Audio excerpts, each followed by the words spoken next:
주님의 이름을 영원토록 찬양하며 살리라.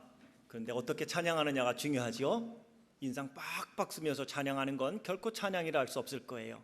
감사하는 마음으로 기쁜 얼굴로 찬양할 때 하나님이 기쁘게 영광 받으시리라 믿습니다. 옆에 있는 분에게 인사하며 말씀 받겠습니다. 하나님이 당신을 기뻐하십니다. 웃으면서 하세요. 웃으면서. 그렇지, 웃으면서. 인상 빡 쓰면서 하나님이 당신을 기뻐하는 게 유감입니다. 뭐 이런 인상은 안 되겠습니다. 맞아요. 오늘 하나님 우리를 기뻐하는데, 우리를 기뻐하시는 그, 우리를 사랑하시는 그 하나님께 날마다 기쁨의 찬양을 올리는 복된 삶을 살기 주의 이름으로 축원합니다. 청년의 두 가지 특징을 꼽으라면 지치지 않는 힘과 포기할 줄 모르는 열정이라고 하지 않을까 싶습니다. 지치지 않는 힘과 포기하지 않는 열정은 단순히 우리는 청년의 전유물로 생각을 했는데, 성공한 사람들의 특징을 연구 결과에 의하면 성공한 사람들의 첫 번째 공통된 특징이 무엇이냐? 저들에게는 지치지 않는 힘과 포기할 줄 모르는 열정이 있었다는 겁니다. 이렇게 볼 때 지치지 않는 힘과 포기할 줄 모르는 열정은 단순히 청년의 전유물이 아니라 나이와 상관없이 누구든 지치지 않는 힘과 포기하지 않는 열정만 있다면 다 성공할 수 있다는 이야기가 아닐까요? 그렇다면 지치지 않는 힘과 포기하지 않는 열정의 근거는 무엇일까요? 그 열정은 어디서 나오고 그 힘은 어디서 나오는 걸까요? 여러분은 지치지 않는 힘과 포기하지 않는 열정이 어디서 나온다고 생각하십니까? 그것은 바로 꿈입니다.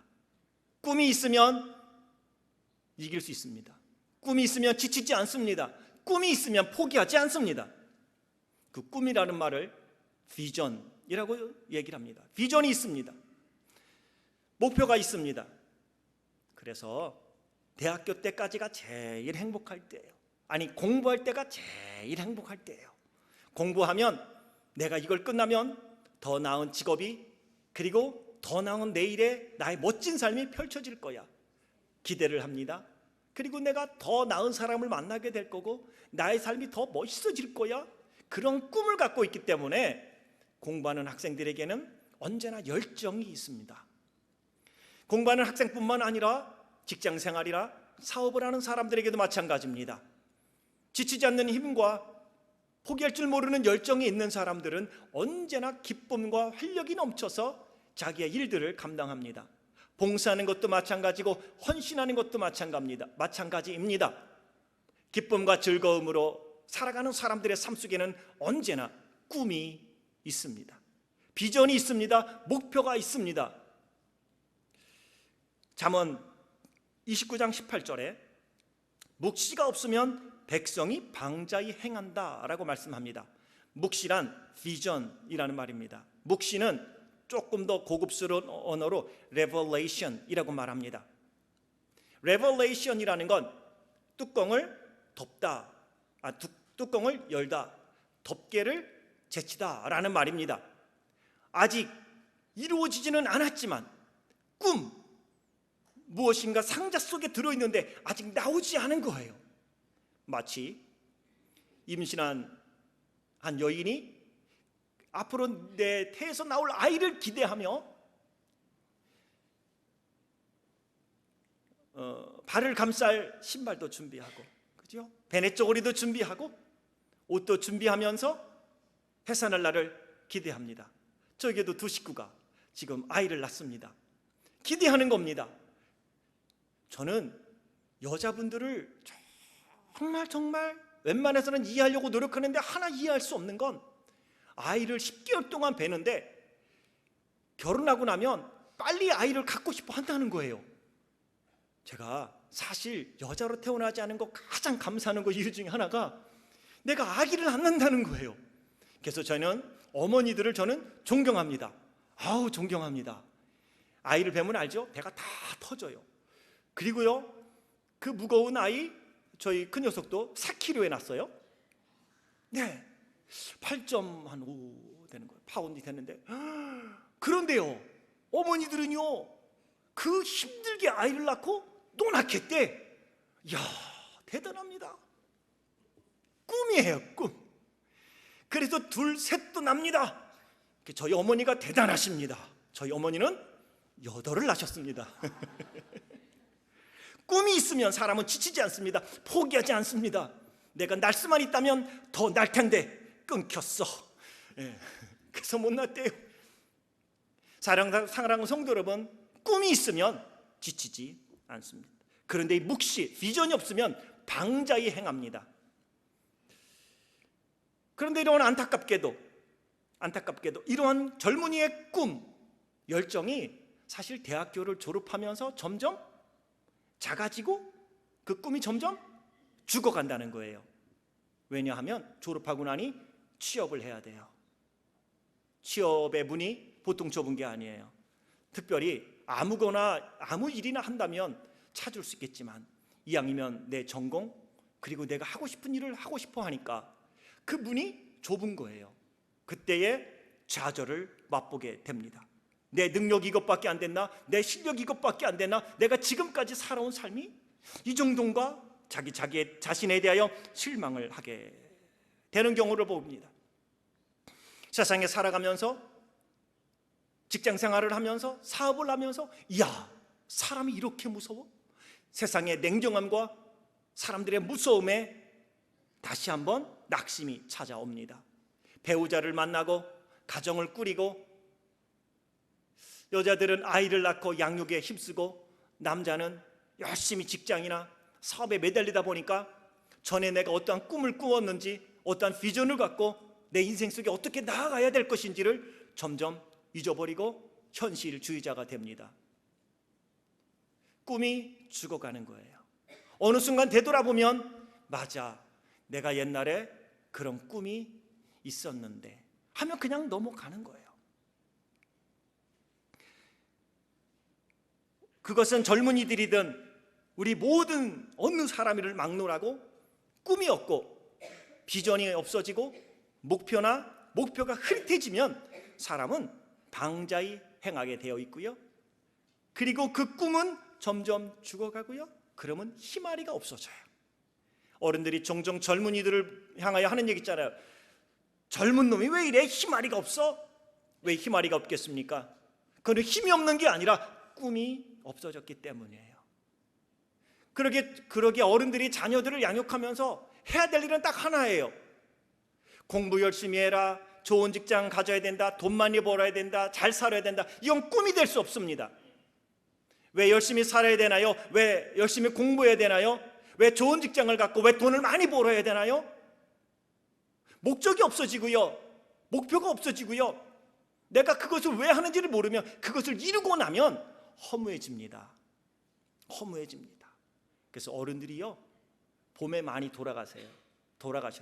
왜 돌아가시냐면 겨울엔 추우니까 내 몸을 자꾸 케어합니다. 옷도 입고 추우니까 나를 관리합니다. 그런데 봄이 되면 날씨가 따뜻해지니 옷도 벗고 해이해집니다. 그러면 어른들이 돌아가시고, 은퇴한 이후에 여러분의 삶도 준비를 해야 합니다. 많은 분들이 은퇴한 다음부터 망가지기 시작합니다. 은퇴하기 전까지는 무엇인가 붙잡고 살아가는 게 있는데 은퇴하고 나면 아무것도 없어요. 한국의 아버지들이 참 불쌍하다고 그래요. 그 명태도 일찌감치 하다 보니까 그 다음에 무엇을 해야 될지 몰라요. 하나만 바라보고 왔는데 그 다음 할 일이 없어졌네요. 꿈이 없어진 거예요. 목표를 상실한 거예요. 그러면 그냥 되는 대로 하루하루 사는 거예요. 무엇인가 해야 된다고 부담감을 느껴 새로운 창업을 했다가 성공하는 사람은요, 한 자리 숫자라고 말합니다. 나머지는 다 실패를 경험한다고 합니다. 사랑하는 성도 여러분, 이러한 우리의 삶의 모습은 인생이든 삶이든 마찬가지로 우리 신앙생활도 동일합니다. 신앙생활을 함에 있어서도 똑같습니다. 열정이 없어지고 신앙의 꿈이 죽어가고 희마리가 없는 신앙생활을 하는 것은 비전이 없기 때문이에요. 꿈을 상실했기 때문이고요, 목표를 상실했고요, 방향을 잃어버렸기 때문입니다. 예수 그리스도를 만나 예수 그리스도 안에서 내가 이러한 삶을 살겠다 결단을 했지만 예수 믿는 목적이 틀렸기 때문에, 예수 믿는 이유를 잊어버렸기 때문에 방향을 잊어버린 거예요. 그런 이야기 많이 듣죠? 예수 믿으면 복 받아요. 혹시 여러분 예수 믿으면 복 받아요 그래서 예수 믿었습니까? 조심하세요. 조금 있다가 여러분은 방향도 잊어버리고 어디로 가는지 모르는 사람이 될 거예요. 왜냐하면 예수 믿으면 믿음이 생기고, 믿음이 생기면 성실해지고, 성실함으로 일하면 삶이 잘 되게 되어 있어요. 그럼 복 받아요. 그래서 예수 믿으면 복 받게 되는 거예요. 하나님이 복도 주시지만 그 믿음을 따라서 믿음의 성품에서 나오니 사람들과 관계도 좋아지고 잘 살게 될 겁니다. 그게 목표라면 이미 다 잘 살았어요. 그러니까 그 다음부터는 예수 믿을 목적을 잊어버리는 거예요. 병 날 목적으로 예수 믿습니까? 조심하세요. 병 낫고 나면요 예수님이 별로 필요 없어져요. 꿈이 없어지면 사람이 방자히 행하게 되어 있기 때문입니다. 오늘 우리는 요한복음 21장에서 예수님의 수제자라고 부르는 베드로를 통해 꿈이 왜 죽어가는지 그 원인을 발견할 수 있게 되고요, 어떻게 하면 죽어가는 꿈을 구출해낼 수 있는지를 오늘 성경은 우리에게 보여주고 있다는 것입니다. 베드로 화끈하고요 열정적인 뜨거운 열정을 소유했던 사람입니다. 베드로는 그의 형제 안드레와 함께 예수님의 12제자 중 첫 번째로 예수님의 부름을 받은 사람입니다. 예수님께서 말씀하십니다. 나를 따라오너라, 내가 너희를 사람을 낚는 어부가 되게 하리라 말씀하셨을 때 화끈했습니다. 과감하게 모든 것을 버리고 예수님을 따랐습니다. 회당에서 율법과 예언서에 대해서 공부는 교육은 받았지만 정식적인 교육은 받지 못했던 아주 평범한 사람이 베드로입니다. 하지만 그의 뜨거운 열정, 지치지 않는 그의 열정과 화끈한 성격, 그는 예수님을 따르기로 결단할 때도 그는 그렇게 확실하게 화끈하게 예수님께 헌신을 했습니다. 베드로는 예수님을 만나고 예수님을 따르기로 결단한 이후부터 그의 꿈이 변했습니다. 내가 이왕 믿을 거라면 제대로 믿어보자. 베드로는요 예수님을 따르면서 꿈도 많았습니다. 그리고 큰 꿈을 갖고 살았습니다. 예수님이 왕으로 등극하면 적어도 나는 그 밑에서 총리 정도는 될 거라고, 그 누구도 감히 예수님을 건들지 못하게 예수님의 나라가 온전하게 되어지는데 나는 내 생명을 다 바칠 거라고 그는 화끈하게 결단하고 예수님을 따랐던 사람입니다.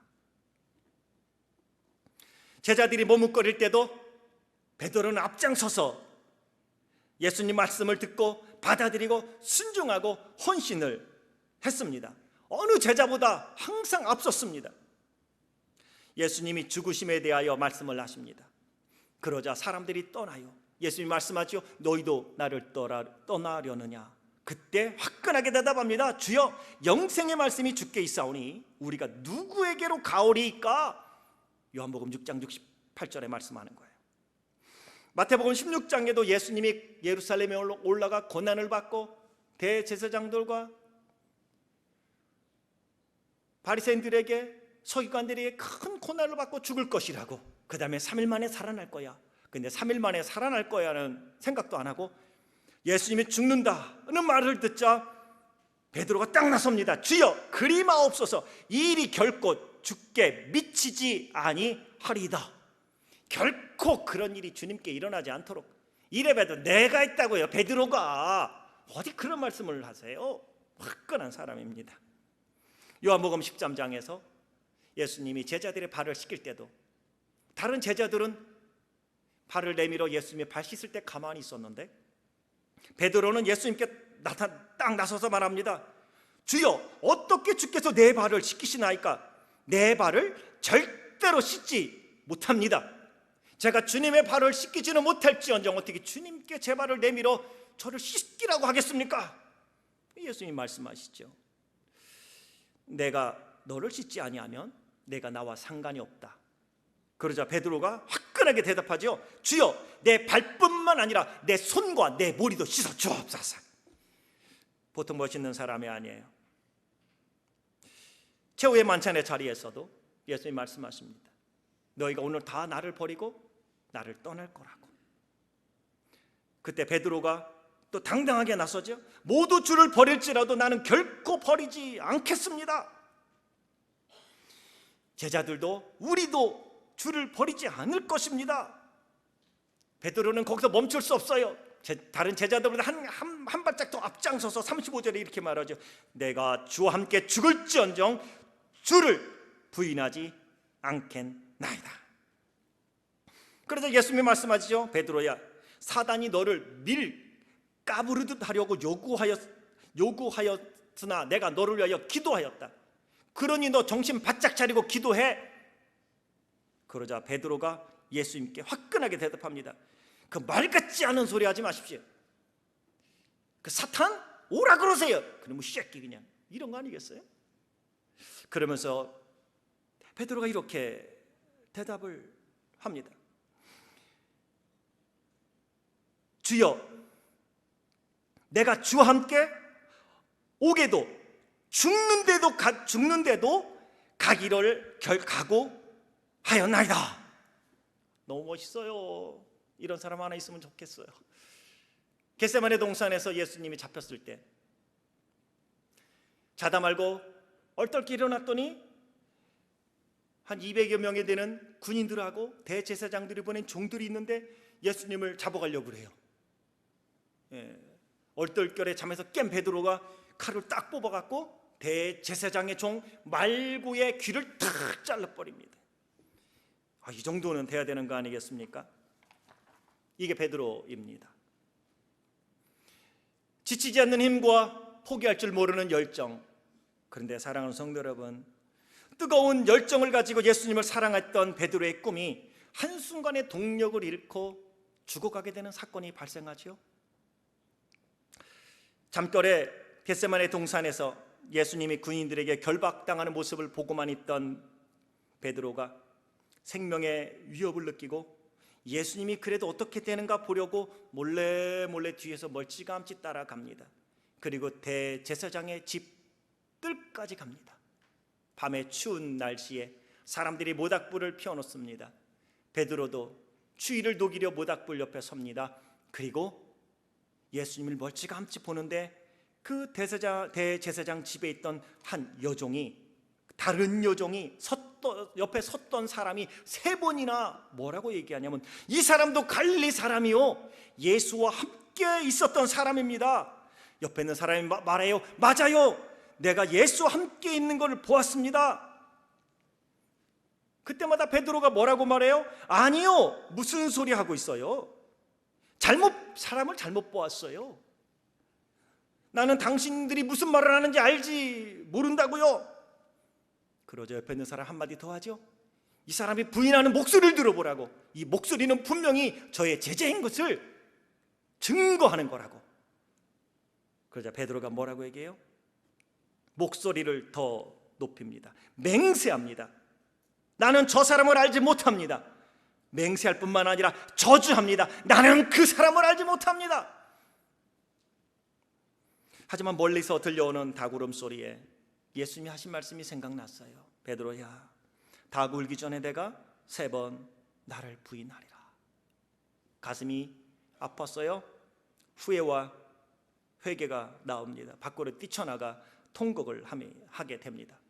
하지만 이미 엎질러진 물.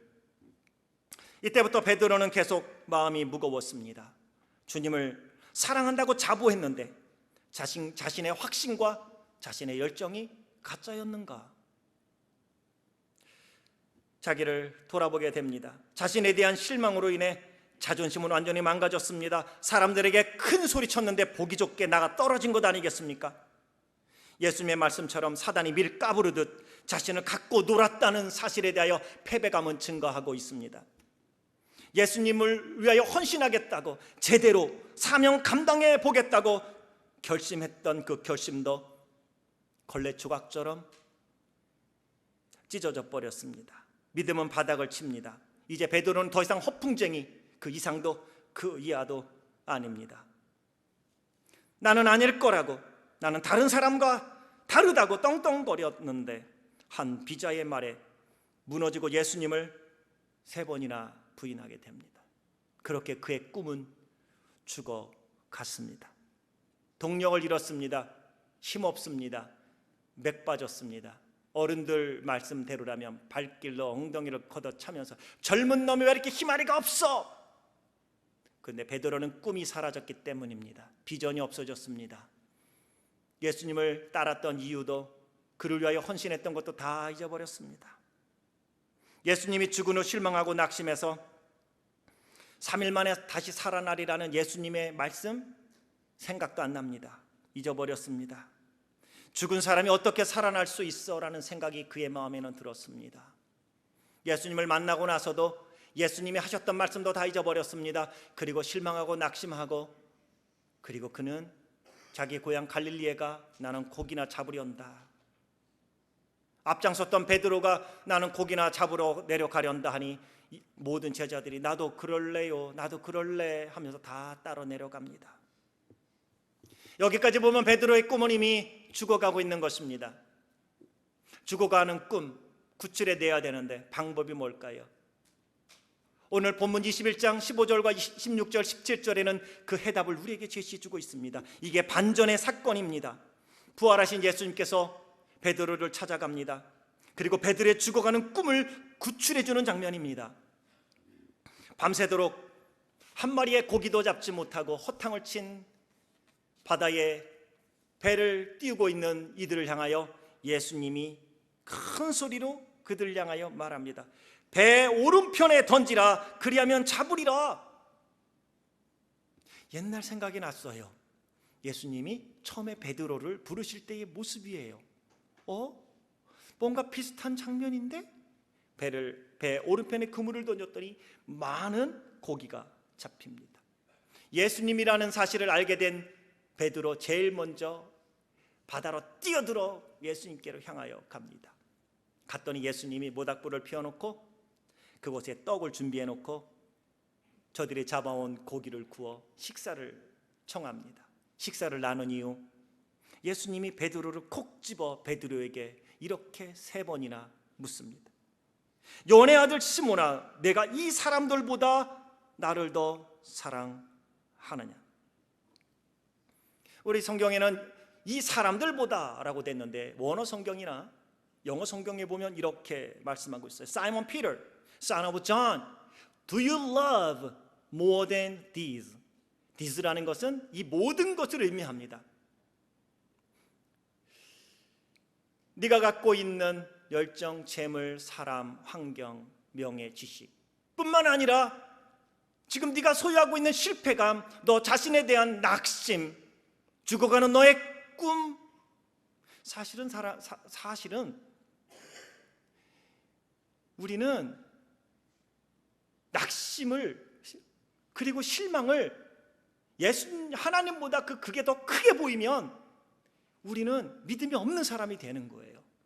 삶에 공감을 당하고 어려움을 당하는데 그게 하나님보다 크게 보이면 우리는 넘어지고 쓰러지는 거예요. 그게 어찌 보면 하나님보다 그걸 더 사랑하는 거예요. 꿈을 잃어버렸습니까? 비전이 없나요? 왜 교회 오는지도 모르고 왜 예수 믿는지도 모르나요? 그게 바로 예수님보다 더 사랑하는 거예요. 지금 예수님 말씀하는 건 그거예요. 좋은 것만 말씀하는 게 아니에요. 재물이나 명예나 권력이나 이것만 예수님보다 더 사랑할 수 있는 게 아니에요. 낙심 왜 오겠습니까? 그게 하나님보다 더 크게 보이니까요. 낙심되는 상황 속에서도 하나님이 더 크게 보이면 그거를 이겨나갈 수가 있습니다. 그게 여호수아와 갈렙의 모습이지요. 정탐을 하고 돌아와 저들이 보고하는 저 모습, 그것이 곧 가나안의 눈으로 보이는 것보다 하나님이 더 크다고 믿어지니까 그는 믿음으로 그 땅을 하나님이 우리에게 주셨습니다. 저들은 우리의 먹입니다 라고 이야기할 수 있었던 것입니다. 80이 된 갈렙이 이 산지를 내게 주소서 이야기했던 게 무엇입니까? 사람들이 눈으로 보기엔 다 두렵습니다. 그런데 나를 두렵게 하는 것보다 하나님이 더 크게 보이는 거예요. 그게 믿음입니다. 꿈이 살아날 수 있는 방법은 하나예요. 예수님이 말씀하십니다. 요한의 아들 시몬아, 내가 이 모든 것보다 나를 더 사랑하느냐? 재물 사랑할 수 있습니다. 지식도, 가족도, 친구도, 사람도, 명예도, 권력도, 나의 감정도, 나의 자존심도 우리는 사랑해야만 합니다. 사랑해야 합니다. 그런데 예수님보다 더 사랑하면 안 된다는 거예요. 나를 낙심시키는 것들이 하나님보다 더 크게 보이는 거, 그러면 안 된다는 거예요. 오늘 예수님이 묻습니다. 네가 나를 이 모든 것보다 사랑하느냐? 이 모든 것보다 나를 더 사랑하느냐라는 이 말씀은 이제 너 다시 시작할 수 있느냐는 거예요. 내가 주님을 위하여 할 수 있는 것이 무엇이겠어요? 아니, 없어요. 예수님이 3번 물을 때마다 베드로는 동일하게 대답을 합니다. 내가 주님을 사랑하는 줄 주께서 아시나이다. 아직도 내 마음에는 예수님을 사랑하는 마음은 있어요. 그런데 비전이 없어졌어요. 꿈이 없어졌어요. 그때 예수님이 묻는 것입니다. 죽어가는 꿈을 구출해낼 수 있는 방법은 하나예요. 예수님의 질문에 대답할 수 있어야 합니다. 요한의 아들 시몬아, 내가 이 모든 것보다 나를 더 사랑하느냐? 꿈이 무엇입니까? 신앙생활 하면서 좋을 때는 믿음이 있는 것 같지만 어려움을 겪으면, 생각지 않은 비판을 받으면 사람은 본능적으로 피하게 됩니다. 베드로처럼 생명의 위협을 느끼니 그 두려움으로 말미암아 예수님을 부인하게 되는 것입니다. 실패의 원인은 환경에 있지 않습니다. 실패의 원인은 자기 자신에게 있습니다. 비전을 잃어버리고 꿈을 잃어버리는 것, 그것은 자기에게 있습니다. 젊은이들이 그런 꿈이 죽어가는데 구출해낼 수 있는 방법은 하나밖에 없습니다. 준비해야 합니다. 열심히 준비해야 합니다. 지적으로도 준비하고요, 스펙도 쌓아야 하고요, 최선을 다해 실력도 길러야 합니다. 그것 기르지 아니하고 왜 사람들은 나를 뽑아주지 않아? 라고 말하면 안 되죠.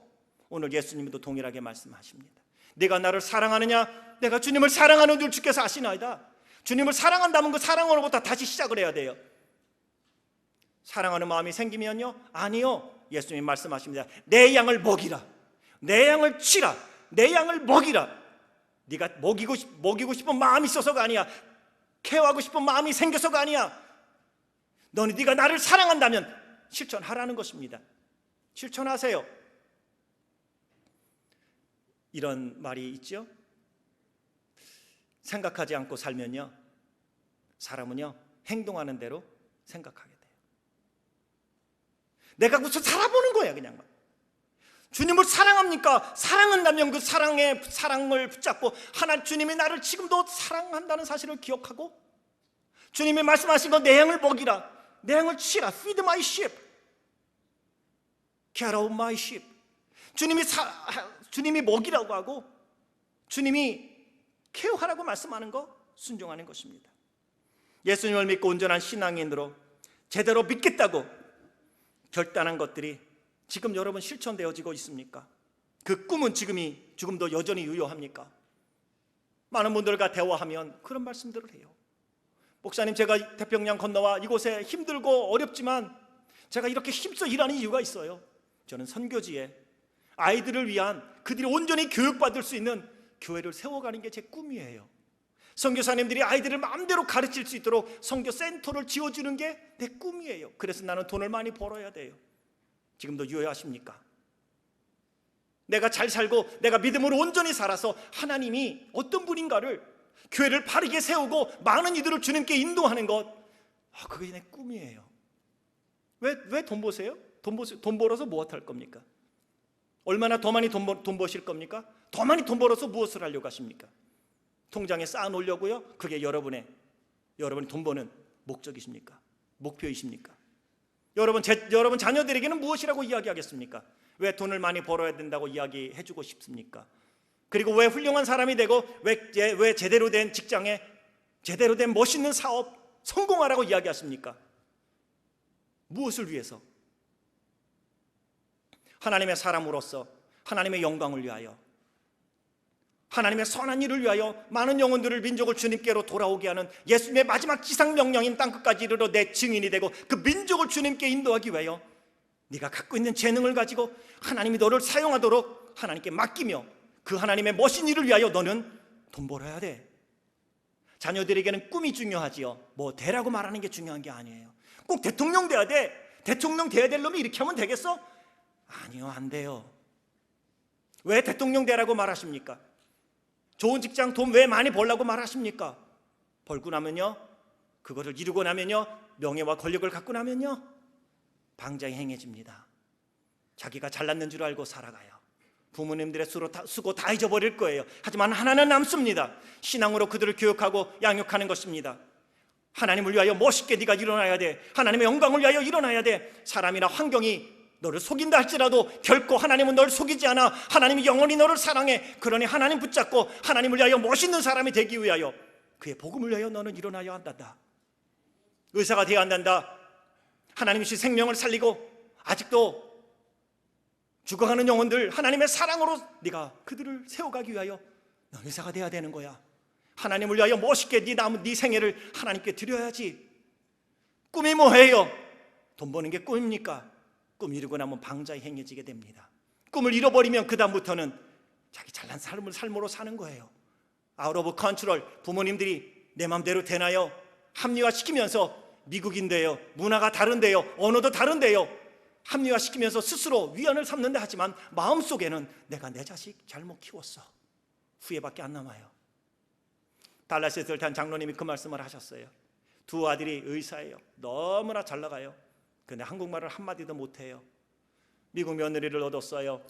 정말 잘 살아요.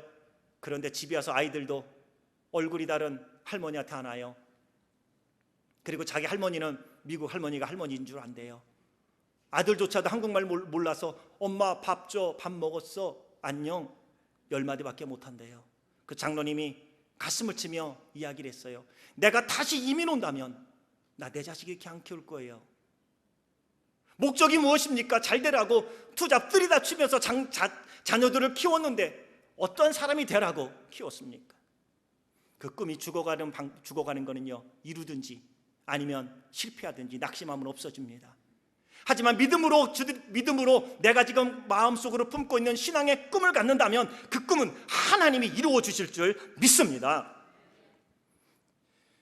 성도들의 본이 되는 직분자가 되리라고, 돈을 많이 벌어 주의 일에 힘쓰겠다고, 1년 52주 빠지지 아니하고 교회 있는 예배마다 내가 힘쓰겠다고, 11조는 내가 생명으로 알고 봉사생활 기쁨으로 시간 쪼개서도 하리라고, 재능을 가지고 영혼 구원을 위하여 전도하며 선교지를 위하여 선교사님들을 위하여 한번 내가 뒤에서 열심히 선교사로는 못 나가도 내가 후원해 보겠다고, 올해 한 해를 시작하면서 사람 각각 레졸루션을 갖고 결심을 갖고 시작을 했습니다. 8월이 시작되는 오늘 그 꿈은 어디까지 가고 있습니까? 혹시 죽어가고 있지는 않습니까? 죽어갈 수 있는 꿈을 구출할 수 있는 방법은 딱 하나입니다. 주님이 말씀합니다. 그럼에도 불구하고 네가 나를 사랑하느냐? 뭐라고 대답하시겠습니까? 그럼에도 불구하고 주님, 제가 주님을 사랑합니다. 내 양을 먹이라, 내 양을 치라, 그 명령 붙잡고 주님이 나를 사랑하고 내가 주님을 사랑하기에 그 사명 다시 주님이 회복시켜주고, 그로하여 죽어가는 베드로의 꿈은 구출되었습니다. 성령께서 임하시고 그에게 능력을 주어 그는 다시금 주님을 위하여 멋있는 삶을 살았고, 마지막 죽을 때도 내가 예수님처럼 어찌 십자가를 제대로 지고 죽겠냐고 거꾸로 십자가를 지고 순교의 잔을 마신 베드로를 보게 되어집니다. 예수님을 진정으로 사랑한다면 내 양을 먹이라는 주의 음성 다시 들으십시오. 내 양을 치라는 주의 음성을 들으십시오. 하나님이 주신 믿음의 꿈이 있습니까? 하나님이 주신 신앙의 꿈이 있습니까? 다시 시작하십시오. 붙잡으십시오. 그게 곧 내가 내게 준 꿈을 먹여라, 내가 내게 준 꿈을 치라, 내게 준 꿈, 신앙의 결단 다시 먹여라. 믿음으로 먹이고 순종하는 것입니다.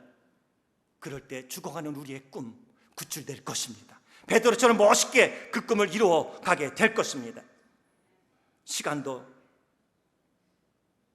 우리의 정성도 우리의 힘도 드리는 것입니다. 그럴 때 우리를 향한 하나님의 뜻이, 베드로를 향한 하나님의 뜻이 온전히 이루어진 것처럼 저나 여러분 우리들을 향한 하나님의 뜻이 이 땅 가운데 멋있게 펼쳐질 것이고 정말 복되고 멋있는 사람으로 하나님이 세워주시리라 믿습니다. 기도할 때도 기도하십시오. 왜 건강이 필요하십니까? 왜 재물이 필요하십니까? 왜 명예가 필요하고 청년들이요 왜 좋은 직장을 필요로 하며 더 나은 내일의 삶을 꿈꿉니까? 잘 먹고 잘 살아보려고요? 그게 꿈이라면 주님 안에서 다시 꿈을 바꾸십시오. 그리고 그 죽어가는 꿈이 있다면 다시 일으켜 세우십시오. 내가 나를 사랑하느냐? 이 모든 것보다 그럼에도 불구하고 내가 나를 사랑하느냐? 주님만 바라보고 나아가길 원합니다. 주님만 사랑하며 나아가길 원합니다. 주님만 사랑한다면 주의 사랑이 우리를 온전함으로 이끌어 주실 것이며 두려움을 물리쳐주며 우리를 온전한 사명자로 하나님이 세우시고 이 땅 가운데 그 꿈을 이루어가는 멋진 삶으로 하나님이 이끌어 주시리라 믿습니다. 죽어가는 꿈을 구출해내며 베드로처럼 주 앞에 붙들림 받아 멋있게 쓰임받는 삶을 살아가는 성도들이 되시길 주의 이름으로 축원합니다. 기도하겠습니다. 요한의 아들 시몬아,